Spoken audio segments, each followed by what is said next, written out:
क्या आपने भी कभी सोचा है चलो अपना कुछ स्टार्ट किया जाए? स्टार्टअप ये सिर्फ एक ट्रेंडिंग वर्ड है या अपने ड्रीम्स को ट्रू बनाने का एक जरिया?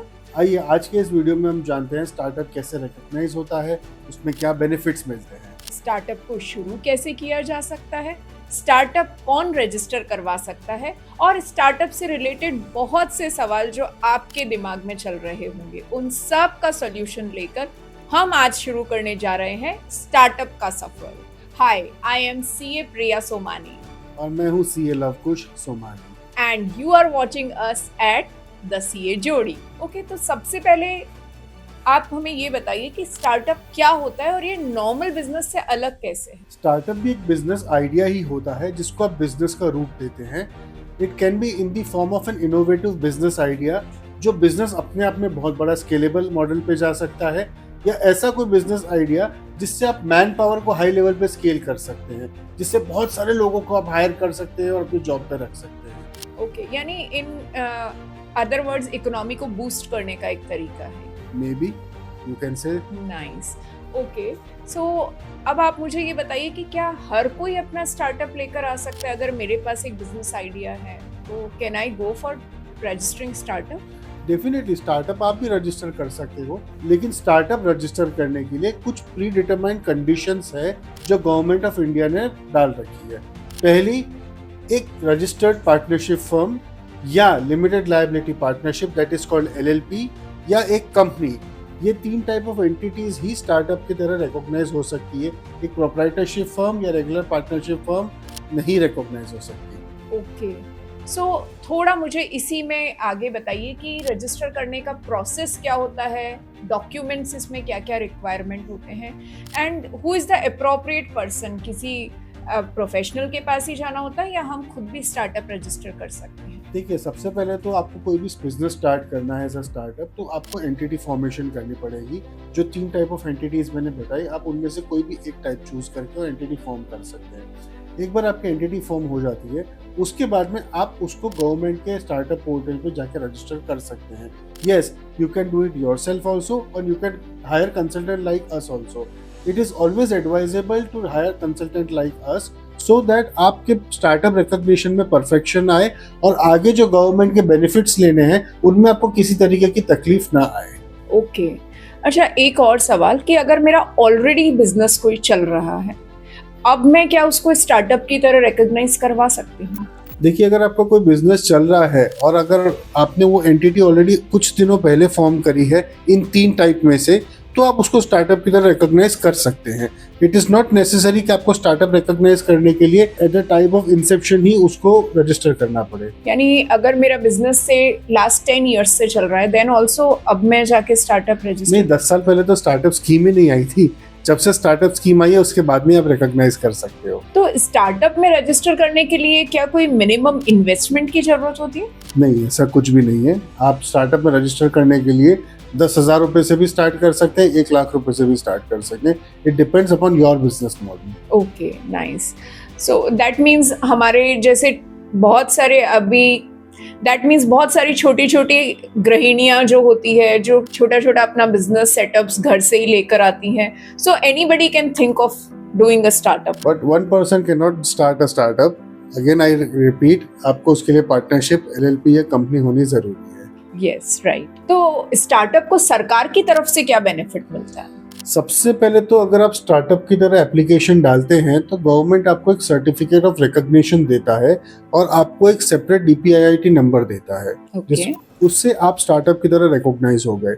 अब once you recognise as a startup, आपको 2-4 तरीके के बेनिफिट्स गवर्नमेंट देती है। इट डिपेंड्स अपॉन आप उनके लिए अप्लाई करें and they are approved by government. So all the benefits are subject to approval. Startup recognise होते ही बाय डिफॉल्ट आपको बेनिफिट्स एलिजिबल नहीं है। पहला बेनिफिट आप ले सकते हैं कि जब भी आप ट्रेडमार्क में रजिस्टर कर रहे हैं तो उसकी जो कॉस्ट है उसमें गवर्नमेंट 80% तक आपको सब्सिडी देती है। Okay, right. सेकेंड, अगर आप गवर्नमेंट ऑफ इंडिया के पास जा रहे हैं तो वो आपको 20 लाख रुपीस तक की non refundable grant in the form of seed funding आपको देगी। हर स्टेट में भी स्टार्टअप को बूस्ट करने के लिए हर अपने अपने लेवल पे कुछ सीड फंडिंग, कुछ नॉन रिफंडेबल ग्रांट्स दे रखी है। जैसे फॉर Okay. एग्जांपल गुजरात में 30 लाख रुपीस की ग्रांट अलॉट होती है, बट आप दोनों ग्रांट्स नहीं ले सकते, आपको दोनों में से कोई भी एक ही ग्रांट एलिजिबल होगी। अगर आपने स्टेट की ग्रांट ले ली तो आप गवर्नमेंट ऑफ इंडिया की ग्रांट नहीं ले पाएंगे, एंड वाइस वर्सा। ओके। तीसरा बेनिफिट ये मिलता है कि आप स्टार्टअप जब भी रिकॉग्नाइज हो जाते हैं तो एक स्टार्टअप 10 साल के लिए रिकॉग्नाइज होता है from the date of incorporation. तो जब 10 साल के लिए उसने रिकॉग्नाइज हो गया, उसमें से any 3 consecutive years, second, third, fourth, 8, 9, 10, 4, 5, 6, it is at your choice, आप इनकम टैक्स का बेनिफिट ले सकते हैं, जहां पे आपको इनकम के ऊपर कोई टैक्स नहीं लगेगा। बट अगेन आई रिपीट, उसके लिए आपको गवर्नमेंट का अप्रूवल चाहिए, इनकम टैक्स डिपार्टमेंट का अप्रूवल चाहिए। If your startup is approved by income tax department, then only you are eligible for income tax benefit, otherwise not. आप ये जो अप्रूवल की बात कर रहे हैं, इसका भी कोई पर्टिकुलर क्राइटेरिया होता है या it is just a way of presenting my business? Why government has given these kind of benefits? So that innovation comes up, so that employment comes up, new business ideas are developed, and it is not necessary कि हर कोई व्यक्ति innovation level पे या कोई नई thought process के लिए उसके पास में बैकअप में कैपिटल हो। तो इस वजह से गवर्नमेंट ने सीड फंडिंग जैसा बेनिफिट दिया हुआ है, जहां पे आप इंसेप्शन स्टेज से ही थॉट प्रोसेस लेके आप रिसर्च के लिए, आप एडवर्टाइजमेंट के लिए और अदर टाइप के एक्सपेंसेस के लिए आप पैसा खर्च कर सकें। बट येस, अगेन जो आप अप्रूवल की बात कर रहे थे, तो ऐसा तो है नहीं कि आपने एप्लीकेशन डाली और गवर्नमेंट उसको अप्रूव कर देगी। आपको अपना पिच डेक रखना पड़ेगा गवर्नमेंट के सामने। वो पिच डेक जाने के बाद में गवर्नमेंट आपसे एक इंटरव्यू लेगी, जो ऑफिशियल्स है वो आपसे इंटरव्यू लेंगे, and if they are convinced that you are eligible for getting this grant, then only your grant will be approved. अगर कोई स्टार्टअप रजिस्टर हो जाता है तो गवर्नमेंट के अलावा कहीं से एक्सटर्नल फंडिंग भी मिल सकती है? डेफिनेटली कोई भी स्टार्टअप अगर है वो सिर्फ गवर्नमेंट से नहीं, बाहर से भी पैसा ले सकता है। नंबर 1, बैंक्स अलॉट करती है। पिछले बजट में गवर्नमेंट ऑफ इंडिया ने अनाउंस किया है कि स्टार्टअप्स को भी कोलेटरल फ्री लोन दिया जाएगा स्टार्टअप स्कीम के अंडर में। वो जब भी स्कीम नोटिफाई होगी उस समय पे गवर्नमेंट उनको पैसा दे सकती है, बैंक्स उनको पैसा दे सकती है। Number 1, that will be a debt fund. उसके अलावा ऐसे बहुत सारे इन्वेस्टमेंट प्लेटफॉर्म्स है, मैं उनका नाम नहीं लेना चाहूँगा, जो ऑनलाइन बहुत सारे पिच डेक्स आते हैं। आप उन सब में भी जाके और आप अपनी स्टार्टअप को पिच कर सकते हैं। वहाँ के जो इन्वेस्टर्स हैं वो आपके अंदर रुचि दिखाएं तो आप अपना स्टेक उनको दे सकते हैं। जहाँ आपने कोलेटरल फ्री लोन की अभी बात कही, तो एक और सवाल मेरे दिमाग में आ रहा है कि startup and MSME, what is the difference? See, MSME is based upon the investment in plant and machinery and your turnover. Startup is based upon your business idea and your business model. दोनों को आप compare नहीं कर सकते हो। A startup can be an MSME and MSME can be a startup. So it's about the idea that you are Yes. bringing up. Okay. तो जैसा आपने बताया, अगर मान लीजिए एक बार स्टार्टअप रजिस्टर हो गया, उसके बाद रेगुलर उसके लिए क्या कंप्लायंसेस या क्या मेंटेनेंस जैसा करना पड़ता है? स्टार्टअप इंडिया में ऐसा कोई रेगुलर कंप्लायंस या मेंटेनेंस नहीं है। Once you are recognised as a startup, you are recognised for 10 years from the date of your incorporation. अगर आपने 2 साल बाद में रिकॉग्नाइज हुए हैं तो आपको 8 साल का ही पीरियड मिलेगा। बस उसमें आपने once you are recognised, you have to maintain that status. उसमें कोई फर्दर आपको कंप्लायंस करने की जरूरत नहीं है। Compliance is only at the level of statutory part, जैसे आपने जीएसटी ले रखा है, इनकम टैक्स का है, या ROC ministry of corporate affairs का है, बस वो कंप्लायंस करिए जैसे नॉर्मल बिजनेस में कंप्लायंस। एब्सोल्युटली। ओके, तो इसका मतलब आप ये बता रहे हैं कि स्टार्टअप्स के लिए बैंक लोन लेना बहुत आसान होता है? डेफिनेटली आप collateral free unsecured loans banks की तरफ से ले सकते हैं स्टार्टअप में। तो अब मैं 2-3 कॉमन सवाल पूछना चाहती हूँ। एक तो क्या घर से अगर हम कोई बिजनेस कर रहे हैं उसको भी स्टार्टअप का फॉर्मेट दिया जा सकता है? डेफिनेटली, अगर आप लीगली रजिस्टर्ड हैं और जो 3 फॉर्मेट में स्टार्टअप रिकॉग्नाइज होता है, आपका वो फॉर्म है लीगल फॉर्म, तो आप स्टार्टअप की तरह रजिस्टर कर सकते हैं। इट्स नॉट नेसेसरी कि आपको कोई बिजनेस प्रीमाइसेस ही चाहिए, आप घर से भी बिजनेस कर सकते हैं। इन दैट केस घर का जो एड्रेस है वहीं पर आपका बिजनेस प्रीमाइसेस की Yes, तरह रजिस्ट्रेशन yes. हो जाए। Is there any age criteria?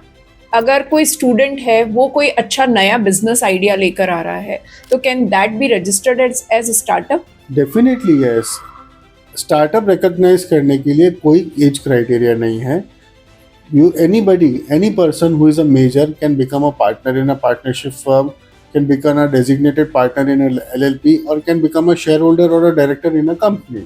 So there is no age criteria. Anybody can do that. So basically आज के डिस्कशन से ये समझ में आ गया कि it is easy for us also to bring any business idea as startup, क्योंकि स्टार्टअप नाम जब सुनते थे ना तो ऐसा लगता था कि समथिंग बहुत कुछ या तो डिफरेंट है, बहुत कुछ बड़ा है, क्योंकि आज तक जब भी हमने देखा था तो people are presenting their business ideas in some attractive ways, लोग उसको 4 सवाल पूछते हैं and then they show their interest whether to invest in that business or not. That is a model which is kind of getting funding for startups. Startups कोई big deal नहीं है, आप हमारे जैसे कंसल्टेंट के साथ कनेक्ट करिए, हम आपको हेल्प करेंगे आपका बिजनेस आइडिया जो है उसको स्टार्टअप की तरह रिकॉग्नाइज करने में, और गवर्नमेंट के जो भी बेनिफिट्स मिलते हैं वो आपको दिलवाने की कोशिश करेंगे। एंड स्टार्टअप से रिलेटेड आपके भी कोई सवाल है तो आप कमेंट बॉक्स में हमें जरूर लिख कर दीजिए। ऐसे ही काम के फाइनेंशियल वीडियोस को लेकर हम फिर आपसे मिलेंगे। हमारे चैनल द सीए जोड़ी को सब्सक्राइब करें एंड बेल आइकन को जरूर प्रेस करें। Thank you. फाइनेंस से रिलेटेड ऐसी और जानकारियों के लिए द सीए जोड़ी को फॉलो जरूर करें।